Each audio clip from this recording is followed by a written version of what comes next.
Detroit in Black and White, our Saturday edition. We here at McShane's in Corktown, Michigan, and Trumbo. Thank you, Bob Richards, for letting us come here and do our show. We got a special guest today, mayoral candidate and city council president, Mary Sheffield. Good morning. Good morning. And glad to be here with everyone. And we're glad to have you. Good morning, Allan Lengel, co-founder of Deadline Detroit. Good morning. Attorney Vanessa Moss. How you doing, Vanessa? I'm good. Thank you. Listen, if you guys out there watching Detroit Black and White, what we want you to do is hit that like button, subscribe, and share. Like.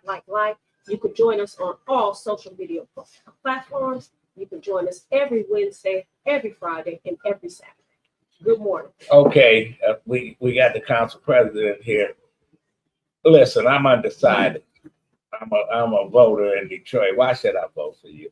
Yeah, thank you for asking that. And again, good morning to you all. Excited to be here. I would say, vote for me. And first, let me say why I'm running. I'm running for mayor because there's work that needs to be finished. The last 12 years in Detroit, I was here in the midst of bankruptcy. Really have laid the foundation for what we see today in our city as it relates to vote for me. And first, let me say, Okay, that's me. I'm sorry. no worries. Go ahead. As it relates to the progress and economic activity that we're seeing in Detroit. But I think if you talk to average Detroiters, and pretty much everyone in the city believes that the growth and that prosperity has not reached everyone in Detroit, particularly our neighborhoods, our small businesses, and the most vulnerable in our city. And so I'm running for mayor to continue the work and to build upon the foundation that has been collectively laid between myself and the administration to ensure that more people, more neighborhoods, more businesses feel the growth and prosperity of our city. And why you should vote for me is because I have been someone that has been proven to lead, to bring professionalism and decorum to council, and has delivered for Detroit. Someone who has proven to be a bridge builder, who has been able to build a coalition of both business and people to represent the most vulnerable, our neighborhoods. It has really delivered for Detroit over the last 12 years. And so you have someone who has always centered community, always has centered neighborhoods and people at the forefront of every conversation, and has proven to be a leader and someone who has always delivered for the city of Detroit. When you talk about delivering, what is it specifically? Oh my God. So what I will do is I would encourage everyone to look up the people's bills. Over 20 pieces of legislation that have been approved to date that has improved the trajectory and the quality of life of residents in Detroit. Such as the right to counsel. We saved over 5,000 families from being evicted in the city of Detroit by providing them legal counsel. We've created the neighborhood beautification program that the mayor mentioned in his State of the City address, which has invested over $4 million to organizations and block clubs to beautify and invest directly into their communities. 4,000 vacant lots in our city have been transformed into beautification projects. I created the Neighborhood Improvement Fund, which directs money from the Pistons deal, which a lot of people were supportive of, but wanted to see money come back to the community, go into a fund that can only be used for neighborhood development, which is so critical and I think important to so many people. Also created the first ever inclusionary housing ordinance. The mayor a lot talks about how we've invested over $1 billion in the last 10 years in the preservation and creation of affordable housing units. That is because of the inclusionary housing ordinance that was created that mandates that 20% of all units that are built be set aside for affordable housing. But why are people still complaining about, you only look at downtown, you're not doing the neighborhood? We haven't heard this. Yeah, and you know what? I work with Cole and Young, and that was a sore spot with folks saying, "Oh, it's downtown." And after I watched the state of the city speech, and there was folks that say, "What about the neighborhoods?" Now it sounds good. We're gonna do something, but how do we really bring back the neighborhoods? How do we fix the schools? So again, I think that in order to have a world-class city, we do have to have both strong downtown and strong neighborhoods. In every conversation that I've been a part of, in every piece of legislation and policy that I put forth on council, I've always centered neighborhood development and neighborhood growth at the forefront of that conversation. There's only so much that I can do as a council member, Yeah. which is why I'm extremely excited to lead and be the mayor, because now you will have someone that truly centers neighborhood and community as we move forward. The mayor even mentioned, the foundation has been laid, and now the next mayor has the ability to go deeper into the areas that we all want to address. And so I'm excited about that. How much credit I was going should you to get? Oh, yeah, because I think Yeah. the second part was about how we actually address neighborhood revitalization. I want to get to that. I think you have to incentivize the development and growth in our commercial corridors, making sure that we're creating programs that, like the beautification program and neighborhood improvement fund, that directly invest back into our communities. And we also have to address what a lot of people don't talk about is how we change the culture of how we do business in Detroit. For businesses to open up, it could take 70 steps compared to that of a suburban community, which is 20 or 30. And so when we talk about opening up barbershops and beauty salons and bookstores and amenities, grocery stores in our community, it takes true business and procurement reform and zoning and permitting that I am really excited to work on to change how business is done in Detroit. I think also we have to be innovative. So for example, we have a DDA district in downtown Detroit, which captures taxes. Those taxes go back into downtown Detroit. They also have something called a commercial corridor act, where you can create small DDA districts in our neighborhoods that will capture taxes, and that money will go back into the neighborhood.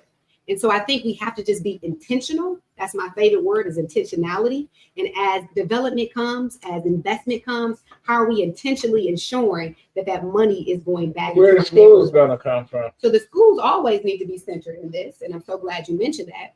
I think that the days are long gone where the mayor could separate themselves and say that we don't have the authority over the school system. There has to be strong partnerships. There has to be accountability.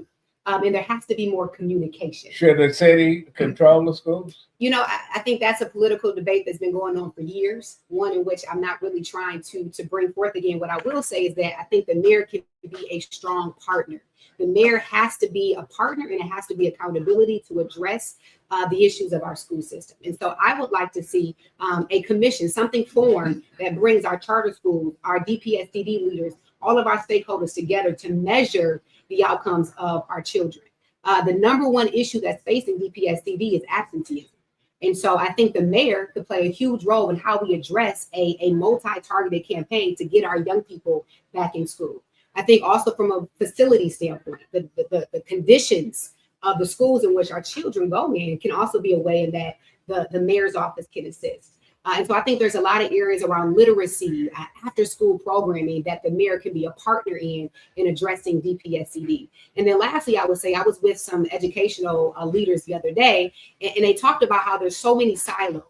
There's so many people who work on educational reform, but they're not all in a centralized location for our young people and our parents, because parental health and parental responsibility also is a part of this conversation that I think that we can address, and kind of centralizing the support and help of whether it's summer programming, after school programming, skilled trades, vocational training. All of these things can be centralized to really help and improve the outcomes of DPSCD students. Vanessa. Yes, Mary, you know that we have low murder turnover. Yes. In Detroit. And we know that women go home with women more so than men. What is your plan in terms of targeting women and getting women to vote for you? Because as women, and I'm a woman, we very, very hard. We're very hard. Now, I will say that I think it is time for us to have a woman in charge. So, what is your plan? How are you targeting? Well, I'm targeting people. I'm targeting everyone. I think at the end of the day, the policies and what I believe in for Detroit, my vision touches everyone: women, children, seniors, youth. For instance, neighborhood beautification and development. For instance, empowering our middle class, ensuring that every Detroiter has quality, affordable housing, and a path to home ownership. Economic well-being of Detroiters. That targets everyone, whether you're a male or a female, an adult or a youth, a senior or a child. And so my vision for Detroit is inclusivity. It's in which everyone has an opportunity to thrive in our city. I will say there's been specific policies that have impacted women. For example, if you talk about right to counsel and you talk about the 6,000 families that we've given right to counsel to help, those are primarily women and children that are going through the 36th district court and being evicted right now without an attorney. Had it not been for right to counsel, those women and children would be evicted from their homes.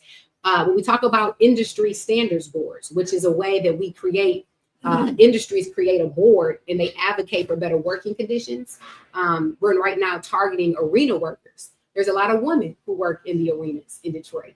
That ordinance has truly impacted their quality of life because they're now advocating for better wages and stronger working conditions. And so I think all that I do is directly impacting women and of course all of our citizens in Detroit. Go ahead.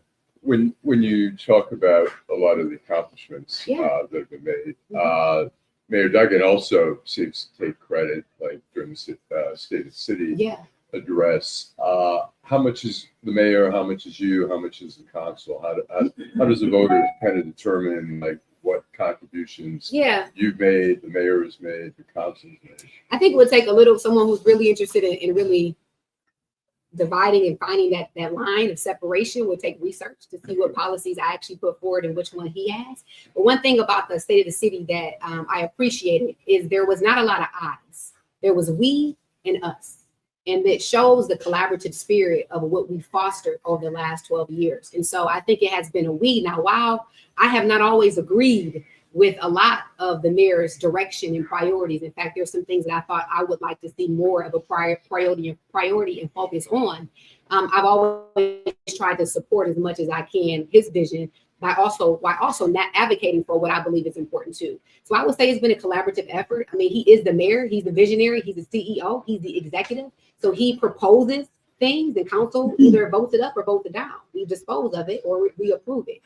So I guess the perception was in the beginning, you and the mayor kind of butted heads. Yes. How are you getting along now? We still butt heads. We still do. We don't. I mean, that's the process of democracy in government.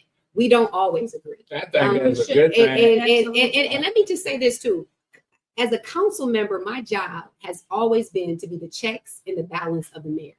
As a mayor, it's a bit different. And so I want people to understand a council person is a different role than a mayor. And so my job has always been to challenge the mayor, to ask those tough questions, to advocate for more for Detroiters. And that's exactly what I did. And that's why we oftentimes did bump heads, because that was my job as a council member, to challenge and to always get more for the residents in Detroit. What are we going to do with 375? You know what? That is a challenging topic. I will say that it's being heavily driven by the state of Michigan. I'm interested. Why? I mean, they destroyed the whole neighborhood, thousands of businesses. This place, thousands of folks, and now people are concerned that the only people that's going to profit from them are the same folks that come in here and they get the tax breaks, and and the people that got punished gets nothing.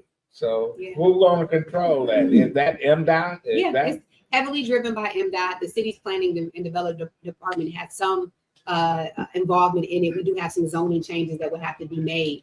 But again, my whole focus in that has been to continue to uplift the impacted areas. For example, I live in Lafayette Park. They are completely against it. And so is Greektown, for example, that will be completely impacted by that. And so a lot of them are just concerned about mitigation, how their businesses will survive during the construction period. And so my conversations and involvement has been how do we try to alter some of the plans and possibly change some of the designing of it, but also ensuring that the parcels that will be created are given to those who have been impacted by the previous decision. How can you tell who is what? That's the process that we're going to have to figure out. I think that the city will be heavily involved. I'm assuming in the next year. Is that tied into reparations? That has been tied to some of the reparations conversations. It has been. Yep, it has been. But again, that's been a challenging one. There's a lot of opinions back and forth on both sides of it. I've been trying to hear both sides and also try to respond to the concerns that I've heard directly from Detroiters. Because folks concerned that the Illiges and the Comgores and the Dan Gilberts are going to be the one. They're going to put a plaque, say this was Paradise Valley and Hastings Street, and that's all they're going to get out of it is a plaque. I know that there are several parcels that are trying to set aside, to be able to give back to those individuals. I have a process where there's engagement and restorative justice. So we'll continue to look into that. I've got it.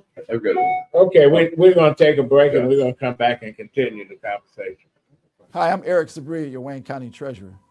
If you're living in a home of a deceased family member and you're facing property tax foreclosure, the probate process can be helpful to you. If you file a probate petition and notify our office, the foreclosure proceedings will be halted during the probate process. Contact us at 313-224-5990 or email us at taxinfo@waynecounty.com. We're here to help.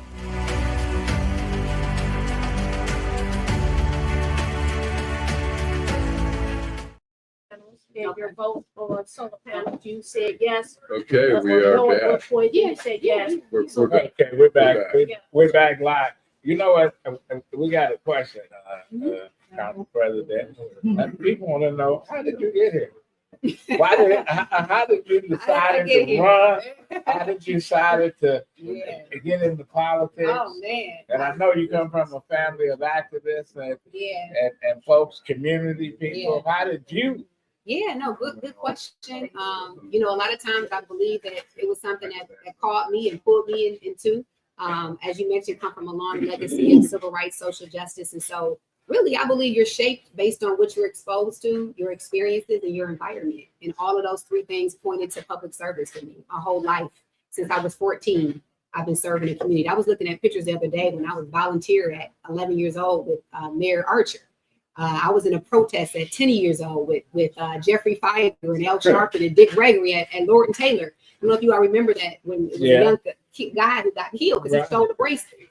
And so my whole life since I was a kid has always pointed to service, to people, and to community. So I don't think there's any other way I could see myself right now than serving Detroit. I've got a question. Yep. The LCA. Yes.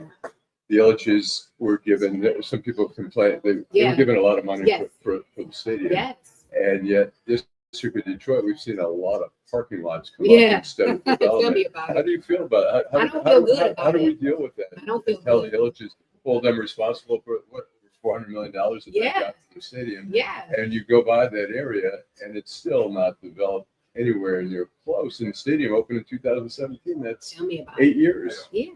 No, I agree, which is why I was the lone no vote in the last project that they brought before council.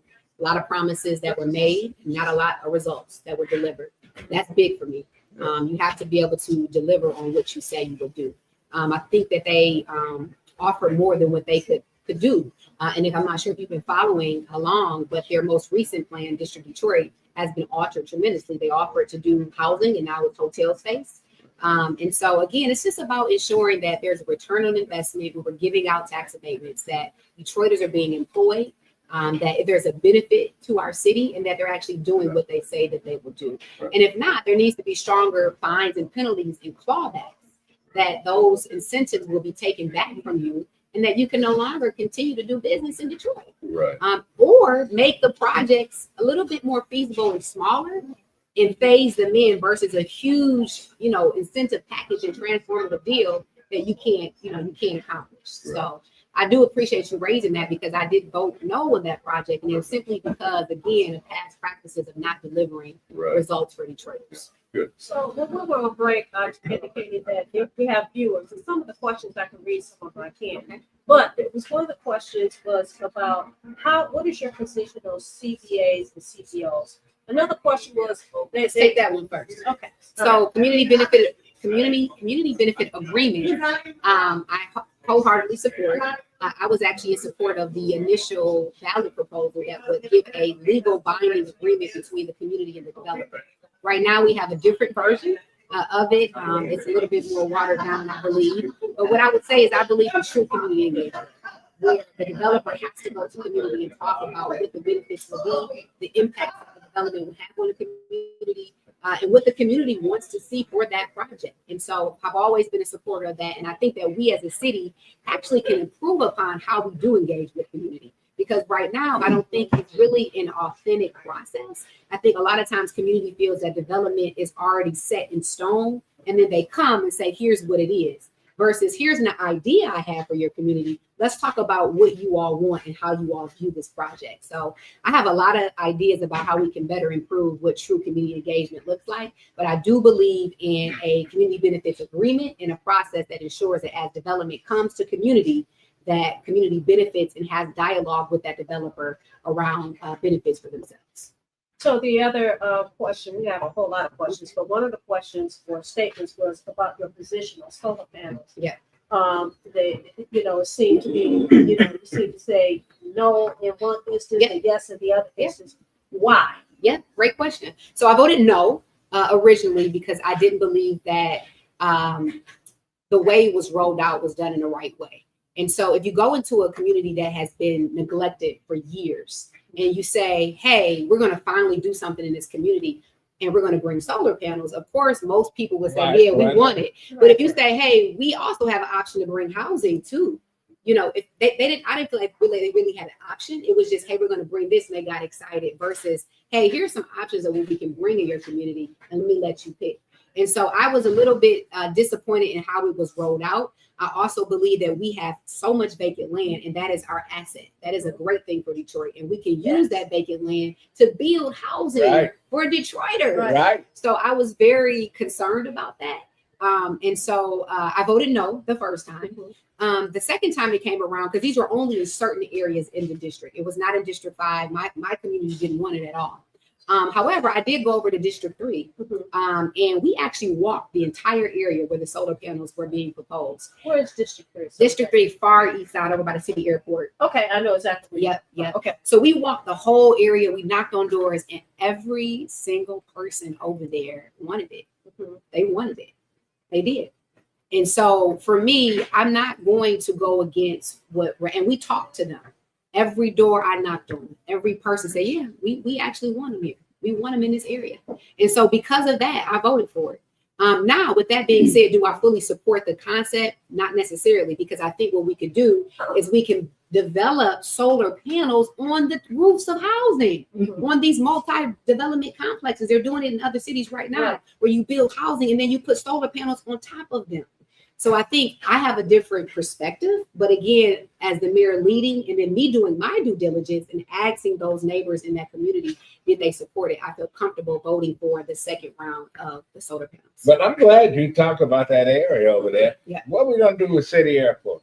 Yep. So City Airport, some huge announcements should be coming soon. Some major investments are going to be made. They just came before us during the budget hearings. I actually allocated some money for marketing because they're going to be telling their story a little bit more. So I would just say stay tuned. Is it going to become an airport again? From my understanding, the Davis Aerospace Academy is going to be moving back on that site. Okay. One of the hangars will be opening up. I'm not sure if they're going to have small commercial activity going on there, but I know that there will be forthcoming announcement. But because you know what we looked at, you look at Midway. It used to be in the same shape as City Airport. Yeah. It revitalized that whole area in Chicago, and yet we had Pro Air, we had Southwest over there. People fought against it, whatever. Yeah. They didn't want to move this, they didn't want to do that, and now here we got folks moved out, our whole neighborhood's devastated because you know what? We buying the houses, we not buying the houses, and now you go look at it, it's like a bomb unhit the place. Yeah, they're making some major investments there. I know they just came before us, and they're going to actually be doing. And I know the mayor at one time, and he wanted to sell it for something else. But no, I think that's not happening now for sure. Councilwoman Sheffield, there've been a lot of people asking about the Detroit Land Bank. What is your position on the Detroit Land Bank? And the reason I bring it up is because we talk about how much vacant land we have. And we know that the land bank has sold a lot of houses and they're supposed to go out of business once everything is sold. Yes. The houses are gone, but there's still a lot of property. To me, it seems as if that property can be used for development. Yeah. Can be used for housing. What is your position as it relates to the Detroit Land Bank? I think we have to have serious conversations about the future of the Detroit Land Bank Authority. That is still one of the number one concerns I hear in the community is that there's a lack of transparency, accountability, and the ability for everyday residents to purchase property through the land bank. In this most recent budget, the mayor proposed a $5 million reduction to their overall operations, which would significantly impact how they do business. But like you mentioned, most of their properties have been sold. The one thing that the land bank does have is the authority through the state to expedite title and to dispose of property in a quick way. That's the only benefit I believe they have. And so I would love to see the remaining properties come back in-house to our planning and development department and allow for the city to dispose of those properties and only use the land bank from a legal standpoint when we need to expedite title if there's issues in that sort. And so I guess there's a way where they both can operate, but we bring most of those operations back in-house to the city. So is it not putting words in your mouth, but and I know the person who the director of the land bank. I do too. Okay. Yeah, we all know. Are you saying that you guys have a good relationship with the Detroit Land Bank? And when you say that there's no people complain that there is a lack of transparency, is it that people just don't know where to go to get the information? What exactly is it? Well, the problem is that when people want to buy properties or side lots, oftentimes you hear that they can't. If people are trying to purchase property, either things are being held for development or they feel as if they can't purchase properties in their own community. Those who may also purchase properties and are trying to rehab them feel that they're being targeted, and the bigger developers are not, right? Because once you purchase a property, you have to fix it up in a certain amount of time. Right. And they also feel that that process is not fair. And so that is the lack of, I think, transparency. Again, is you have so many properties that are possibly being held by the land bank for the development and are possibly given to developers before residents. Is Herman Kiefer And one so, of them? no, That Herman property over Kiefer has there? been sold to, I can't even think of the guy's name.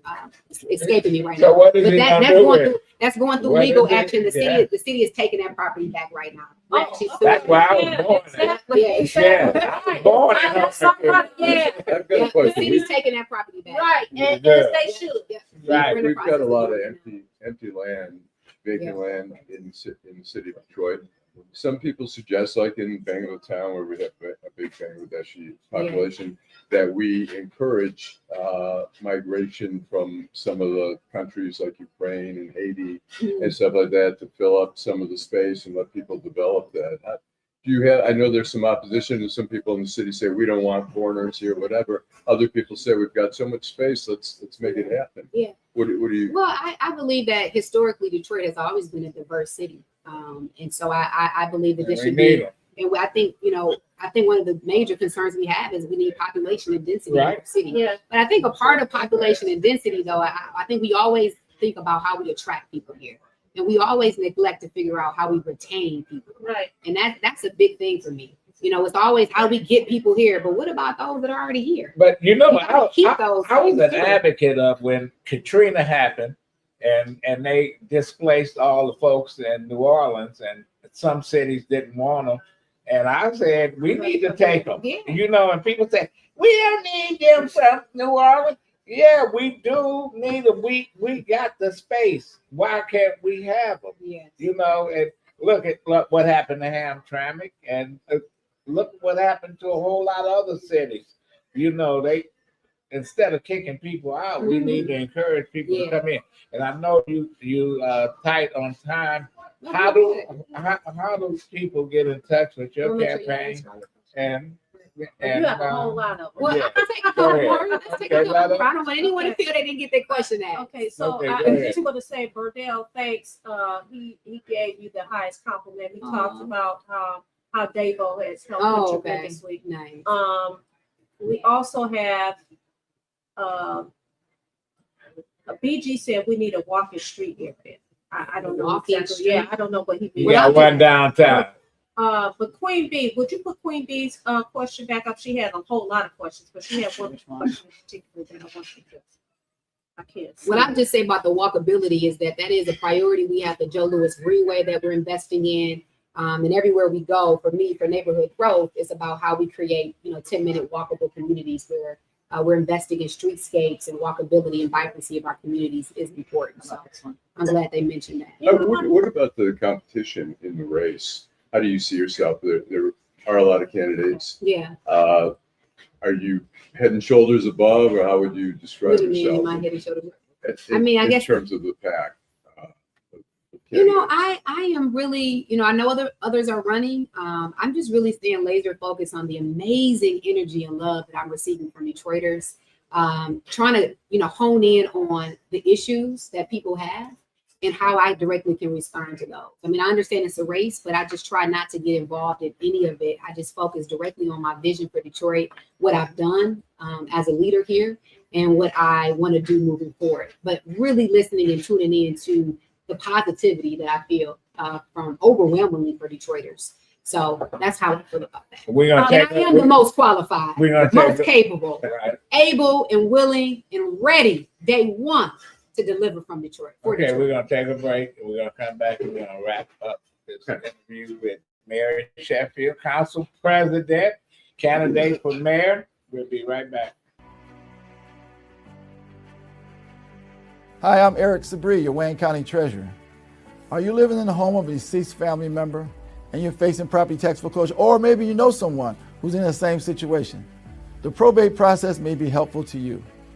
If you file a probate petition and notify our office, the foreclosure proceedings will be halted during the probate process. We have several nonprofit partners who have free attorneys who can assist you. Contact our office, 313-224-5990, or email us at taxinfo@waynecounty.com. Don't lose your family property. Some of these properties have been in the family for 4 or 5 generations. Contact us now. We're here to help.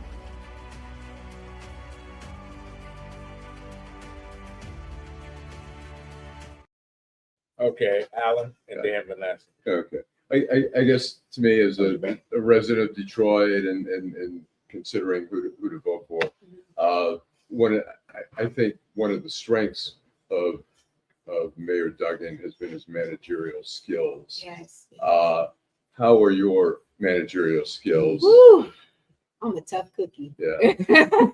I think I have great managerial skills, and actually serving on the council as the council president the last 4 years gave me administrative oversight of the city council, the board of review, and all of our city council administration. And so I am more than capable of not only serving as a CEO, but also being fiscally disciplined and responsible as well. So under our leadership, the last 11 years, we passed a balanced budget, every year having a surplus as well, which I think should be taken into account because fiscal responsibility is also important as well. We manage, every year, thousands of employees from the city of Detroit.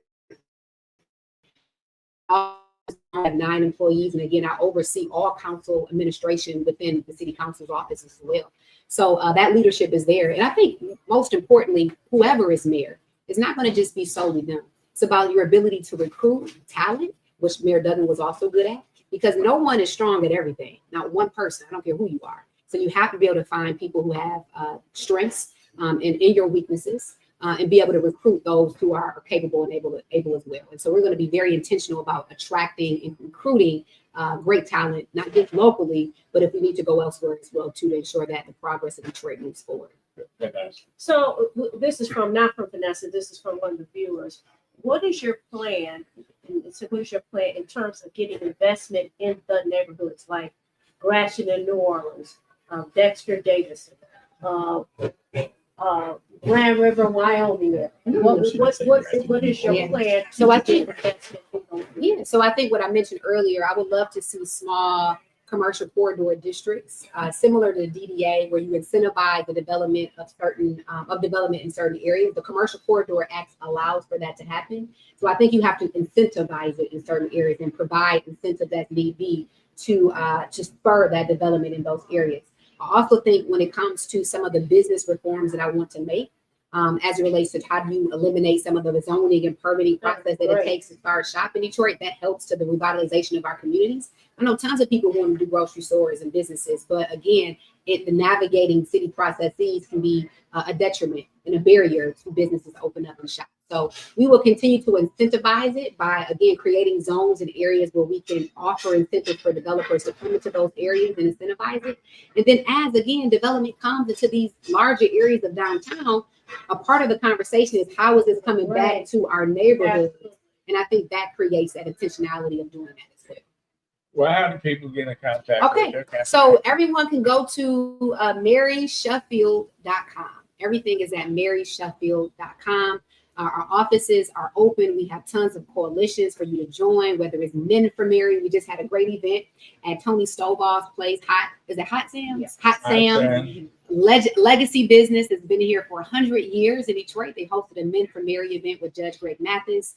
We have a Women for Mary. We have a Heritage Senior Club for our seniors. We want everyone to feel a part of this movement, this historic movement. So please go to marysheffield.com. You can join a coalition, or you can also host me in your community, in your neighborhood. I've been sitting on the couches of so many residents talking in their homes about the future of Detroit, and I would love to come visit you as well. marysheffield.com. Mary Sheffield. Okay. We hope that you come back to I would love visit to. us. Anytime. You know, and it's great. My only concern is I want to see people. I know you do. I know you do. I know. We're not doing that. This is like a low key campaign. It's not too exciting. Do you see yourself as the front runner? Do I see myself as the front? I think she's running like any smart politician will run. Running from- I'm a hard worker Okay. and a campaigner. I don't take a day for granted. You would catch And me on the that's- phone. that's You what would catch she's me on the supposed to do. doors. Listen. So whether I'm the front runner or not, I've seen several polls. I'm sure many of you all have. But I just work hard every day. This Polls is so don't important vote, to me. people Yep, vote. people vote. Right. You know, there's no question Do you about it. consider me the front runner? I mean, the polls indicate Yeah. that, so You know, whatever what the polls? polls are worth. The Front only poll? poll I care about is August the 5th. Yeah. So That's the greatest poll. one more thing. People last night they were talking about the debates. We talk about the fireworks. Are we going to see some debates? Oh yeah, there's some coming. Okay. Yeah. Great. I would say there are more forums than Uh-huh. debates. I think typically what I've seen is that after it's narrowed down to 2 people is when you'll We probably want see them to more come of a on here. debate. Yeah, you'll probably see a debate. We, Yeah, but I think there's like 3 forums scheduled to date that I've already approved and accepted. But Okay. those are forums. I don't think they're going to be like back and forth Right. debates. Right. we want Yeah. some slap. I know y'all do. That's a shame. You know, well, Mary Sheffield, council president, candidate, one of the leading candidates, mayor. I'm telling you, it's a tough job, and I hope whoever get elected, you know, they have the backing of the folks here in Detroit, because we got a lot of work to do. I don't know what to do. And we have a great talent pool. I think almost everybody that's in the And we all agree, and we all in agreement that we do have some great candidates, and you know, like in the past, you know, you only have one or none. I think we got some great candidates, and we got somebody we can pick. Yep. You know, Good. like Mayor Sheffield or anybody else. Okay. Okay, thank you very Thank much. you guys for having me. Thanks very much. Okay, let's take a break, and we'll be back. Hi, I'm Eric Sabri, your Wayne County Treasurer. If you're living in a home of a deceased family member and you're facing property tax foreclosure, the probate process can be helpful to you. If you file a probate petition and notify our office, the foreclosure proceedings will be halted during the probate process. Contact us at 313-224-5990 or email us at taxinfo@waynecounty.com. We're here to help.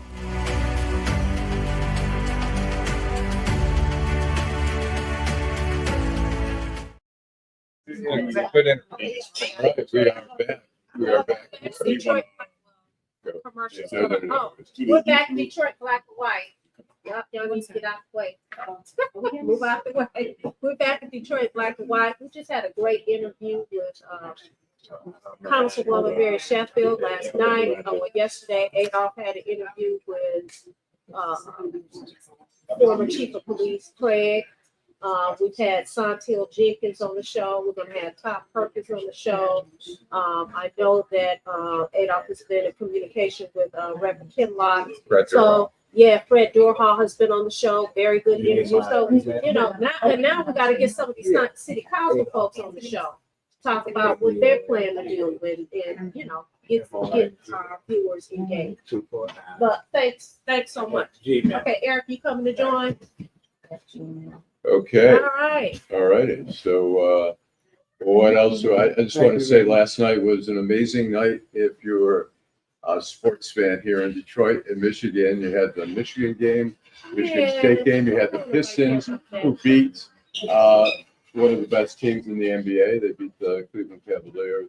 And the Tigers lost in the 10th inning on a walk-off home run by Mookie Betts out in Los Angeles. But the Tigers look great, really.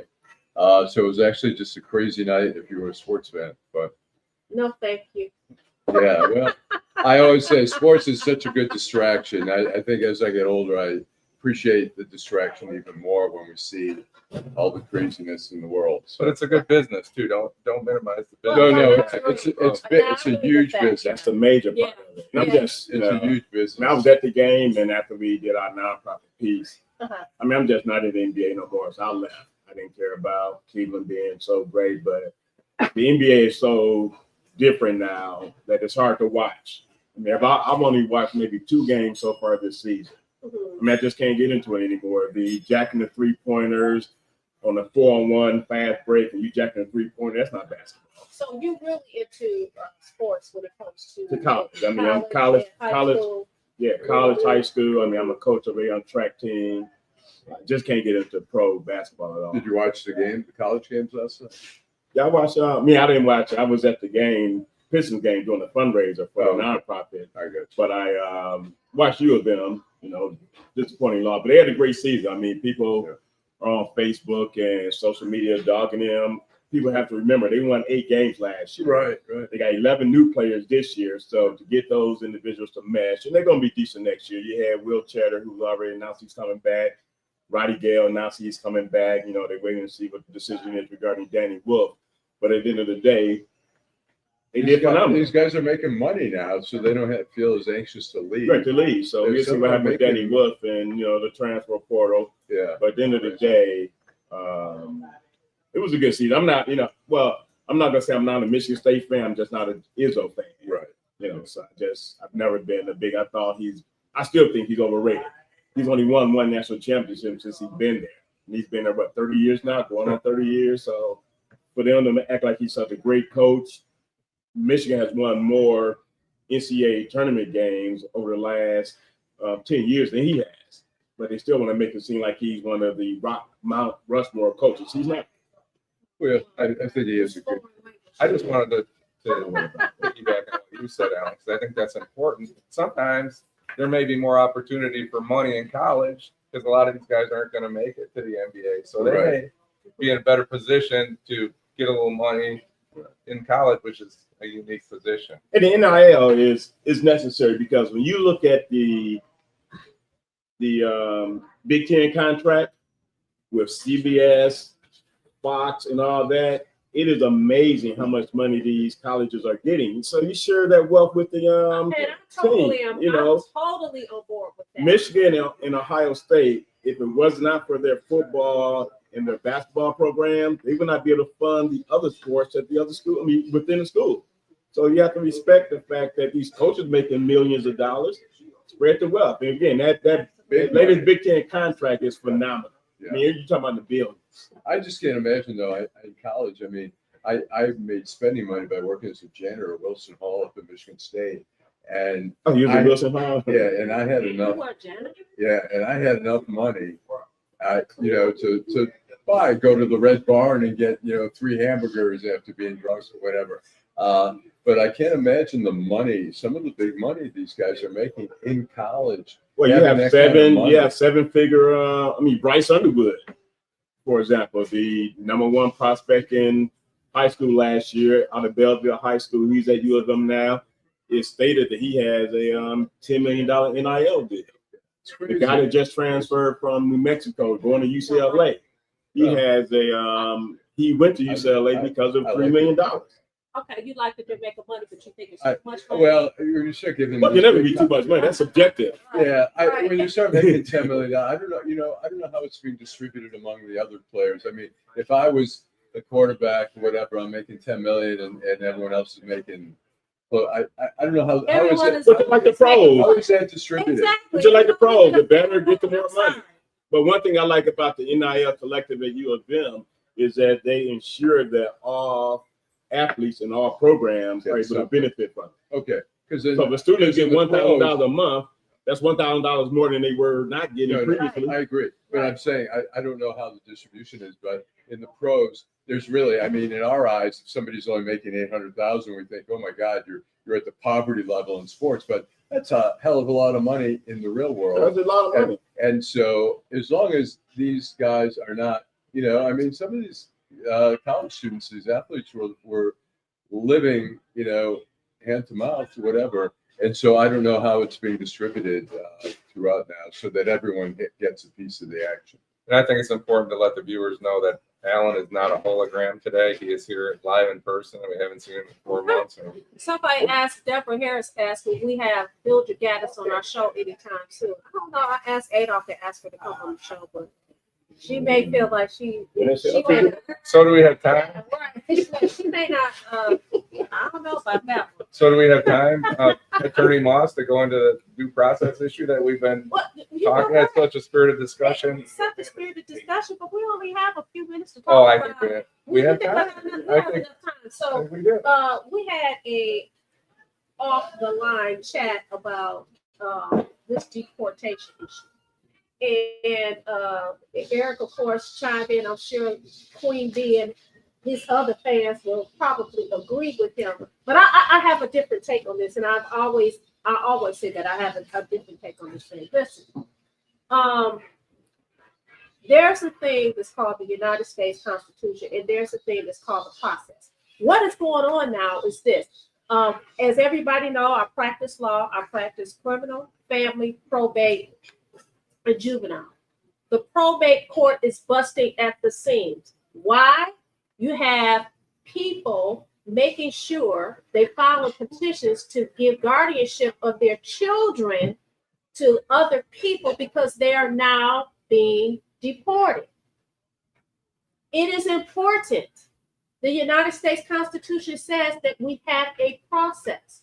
They have the right to be heard. They have to be given notice and the opportunity to be heard. I stand on it. But I also think that it's very interesting that we look at the news articles and everything, and we look at the fact that these people are being deported, but how much is it costing us? How much is it costing? Well, we know it's costing us a lot of money, but I guess as an attorney, I'm going to ask you this question. I'm not an expert. So, well, due process, how much due process? If somebody comes in, you seem to think because they're not American citizens. No, that's not it at all. Okay, what is it? No, I'm talking about the law. So how much proof do you need? I'm asking you as an attorney. If someone walks across the border, it's clear on its face that they violated the law, and they passed a law in 1996 that said they could send them these back to where they came from, right? But as an attorney, I'm asking you, life, liberty, and property is the due process standard, correct? Yes, but it's just like somebody, you see somebody that shoots somebody across the street, you're eyewitness and you see it. They still have to go through the process. Sure, but they can be arrested and held for a Yes, while. and these people are being held, they are being detained, and they have to go through the process. That's all I'm talking about. Okay. Is the process. The process. But there's no process for it. There was no process. The end. There was no process for Haitians that did not make it here and then That's return back. So I think that so many people are arguing about those that are here and neglecting and ignoring what happened to people that look like me trying to get here from Haiti rather. I mean, I have a problem with that. Then, Eric, you and I don't disagree. I don't have a problem with it. There has to be a process We're gonna have for to everybody. show on that. Yeah. We got George. We got George Oh, Jackson okay. here. All right. Okay. All right, there he is, the man.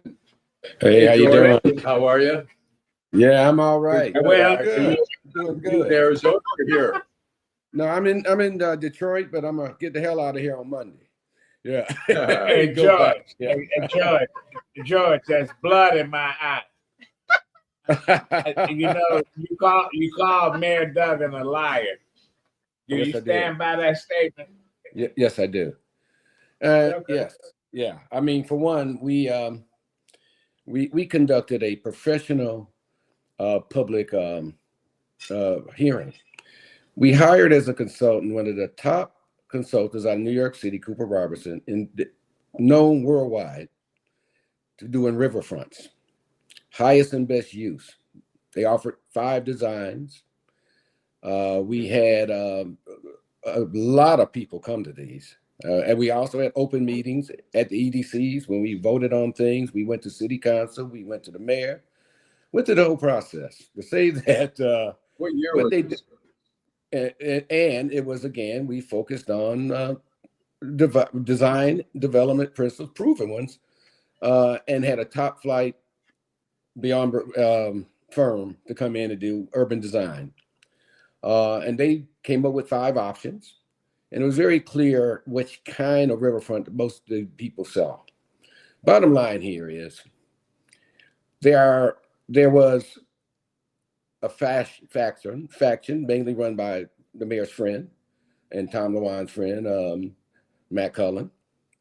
And they basically did anything Matt wanted, and which meant that really, because I ran into this problem early on, they did not really want a true publicly driven through a process that had been established for tens of years, several decades. They already knew what they wanted. And so they were going to do, they wanted a process that ended up with what they wanted in the first place. We didn't do that. And so now we're vilified because we didn't follow that principle. We followed true principles of inclusion and also making sure that it was a public process.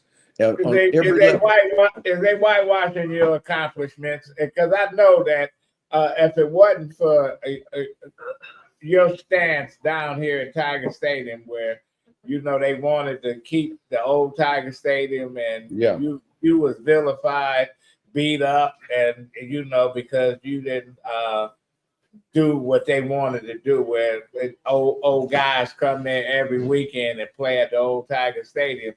Now we see hotels and condos and everything else here, the train station here in Courtown. That was part of what y'all was doing before. Right. We had Duggan 12 years ago or whatever. Well, I think this is the real issue.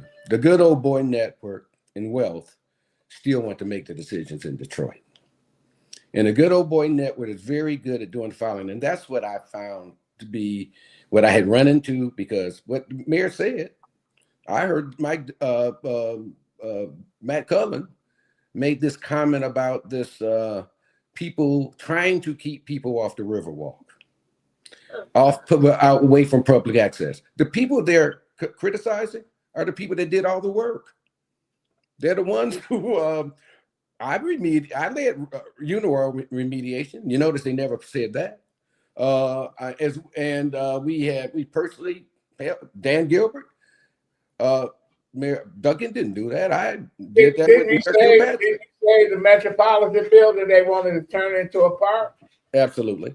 What is it now? But I think what I am getting at is a lot of times people who already know what they're doing, who have power and friends in powerful places, they have no intentions of a truly transparent public design and a public hearing process. They know what they want, and if it doesn't turn out that way, they're going to figure out a way to go around that process. So to sit here and say that we were against people having access when we did all the work that gave them access, including all the negotiations, cement silos, we did the streets so they could get there. We did the DeQuinder cut. We did all the utilities, infrastructure, project managed, all of that. And now they're saying that there was a grand conspiracy of people who didn't want to block access. That's a lie. And that part is really, this is a fact. And to say that, it really, what they're doing is, and it's an old good old boy thing doing it. We see it in Washington. It's true Trumpism. When you actually blame the people you're vilifying for what they are actually doing. Right. That's what's going on here. And when you were talking about getting this New York firm and putting all these plans together, what year was that? Oh gosh, early on, Mayor Duggan wasn't here when we did all this stuff. He wasn't even mayor then. He was the mayor. But we're gonna make him. I guess they need a strategy to say he helped the people like we didn't do. But you know, George. You know, politicians take credit. I for a whole that lot I of understand. things. I agree. And I have to correct people when they say, well, you know, Coleman Young, he did the Renaissance Center. Coleman Young didn't do the Renaissance Center. That was Roman Grips. That was by the time Coleman Young got into office, Renaissance Center was built. It was almost open. So it wasn't his thing. You know, talk about the people mover. Coleman Young people mover. That was SIMPTA. They couldn't pay for it. And the city had to take it over. That wasn't a Coleman Young thing. The Obama phone was from Reagan. Right. Reagan did the Obama phone. That was a Reagan phone, but Obama got credit for it. Like Project 2025, that was Reagan as well. Yeah. But you know what, George, it's something that you said, and I totally agree. You talk about the Old Boys Network at work. We could say the same thing about something that Councilwoman Sheffield talked about, which is I-75.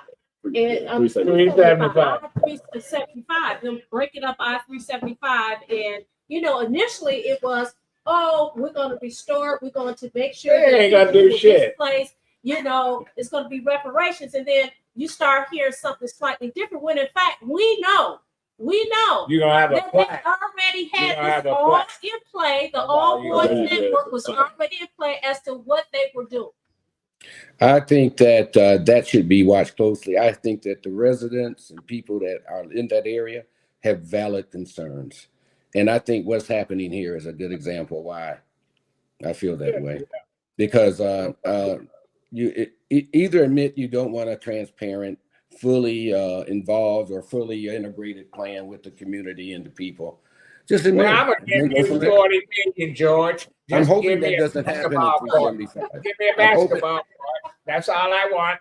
I want a basketball court over at Hines Park. Hey, George. Mm-hmm.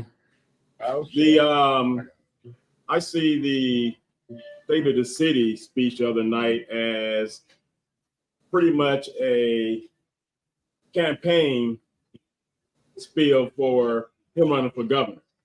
Yeah. Oh, I understand. Yeah, because there was a piece of it where he pretty much almost made it clear that he is the one that saved Detroit, and that speaks well to a lot of people in the rest of the state. If you can say them, then you can say the whole state of the whole. It was definitely a political speech. And I'm not saying it was a bad speech, but there was definitely some. It was a good PowerPoint presentation. Mm-hmm. Hey, George, what happens to the Riverfront Conservancy? What happened? Where do we go from here after this huge scandal, this embarrassing scandal, and this? What happens to that organization?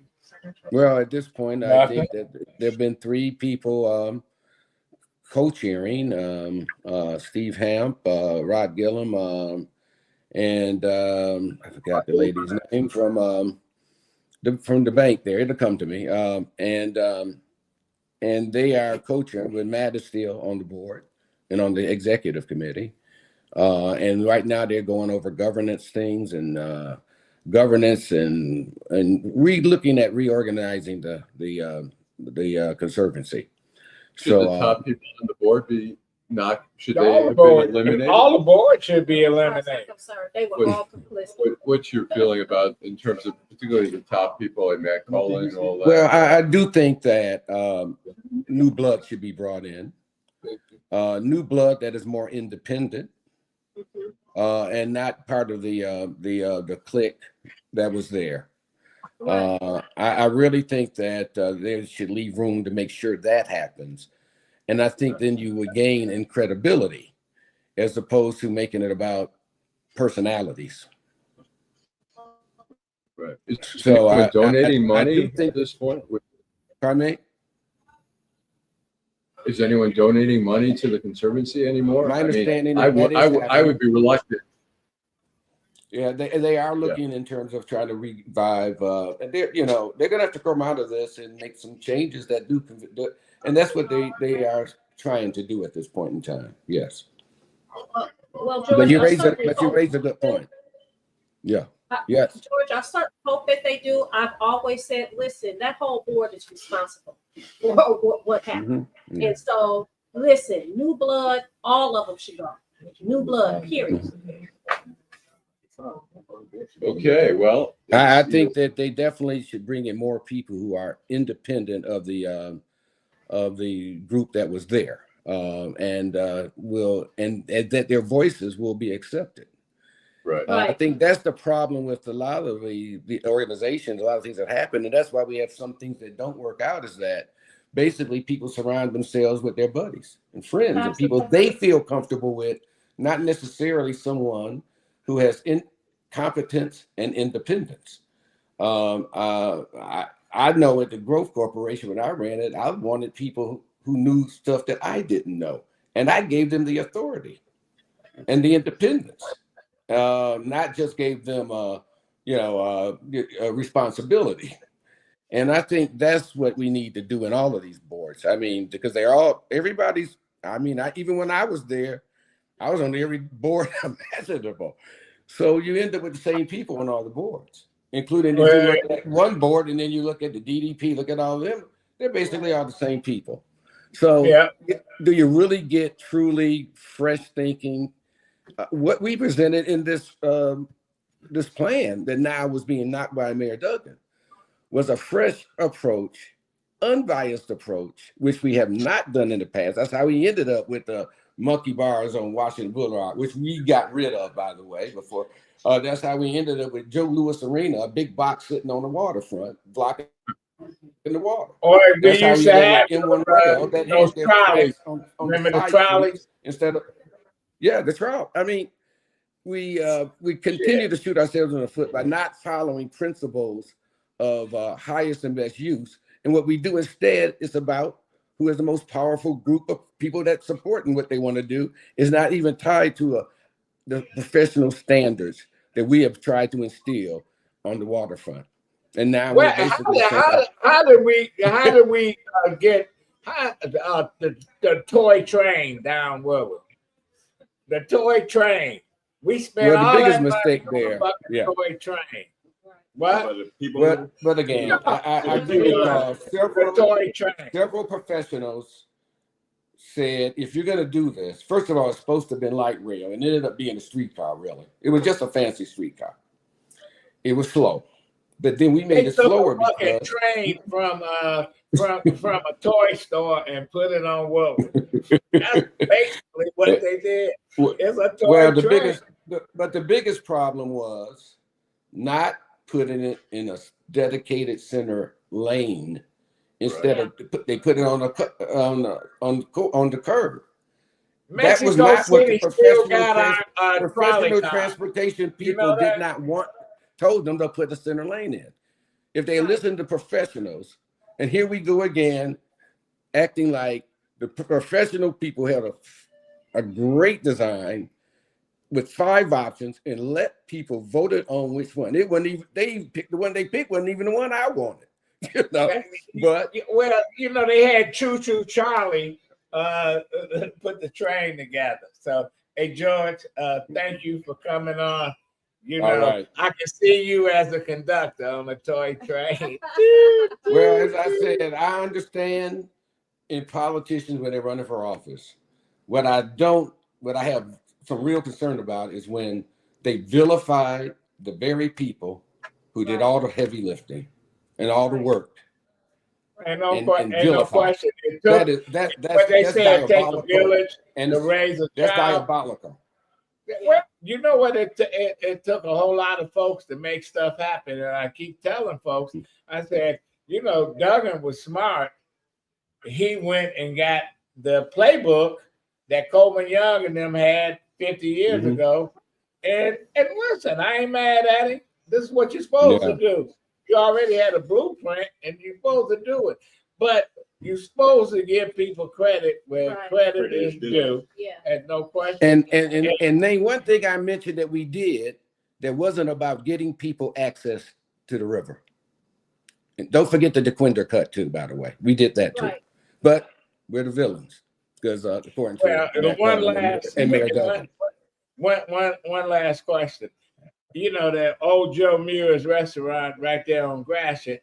The only people that wanted to redevelop that is CVS. Why we can't get a restaurant over there? Or is the ghost of Joe Muir? He making sure that we don't have shit over there. That motherfucker didn't want nobody to come over there. Yeah. Fuck you, Joe Muir. Shit. Thanks, George. All right. Thank you for having me. You guys, take listen, care. I know you're going back to nice weather and stuff. You know. Yeah. You love I will. Well, I'll be back here by the end of June. George lived in a community. He live in Lodge. He got a place, and you just have to go there. You be crying. I know. Listen, but I still love my city, Detroit, though. That's still home. I know you do. You come back. Well, I want to take care. Everybody. Goodbye. And I want to thank Council President Mary Sheffield for coming. You know, she got a lot of fire and passion in what she want to do. I want to see some more fireworks. You know, I want to see people smacking on folks with each other. Allan Lengel, thank you.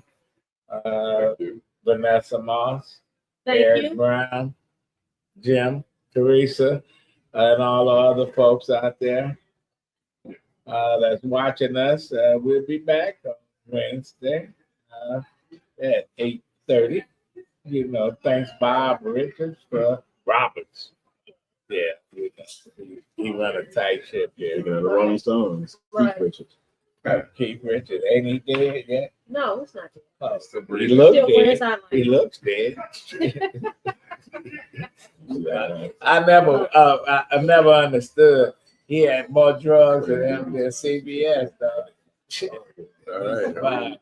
But anyway, and Allan, he's happy that Michigan State is fuck Michigan State. You know, I got a degree when I was in the kindergarten. Michigan State. Easy to It get. took me longer. I had to be older. You wasn't as gifted? Yeah. All right. Okay. Peace. Thank you very much.